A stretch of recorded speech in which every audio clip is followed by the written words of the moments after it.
गडचिरोलीच्या धानोरा तालुक्यातील जपतलाई निवासी आश्रमशाळेत सर्पदंशाची धक्कादायक घटना समोर आली आहे. सर्पदंशामुळे 3 विद्यार्थिनींचा दुर्दैवी मृत्यू झाला असून अन्य 3 विद्यार्थिनींवर गडचिरोली जिल्हा सामान्य रुग्णालयात उपचार सुरू आहे.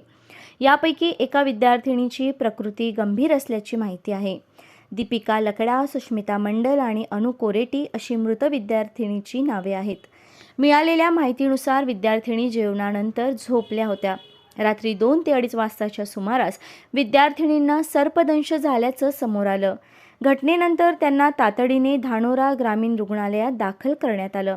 मात्र उपचारादरम्यान इयत्ता 6वीतील दीपिका लकडा आणि इयत्ता 8वीतील सुष्मिता मंडल यांचा मृत्यू झाला.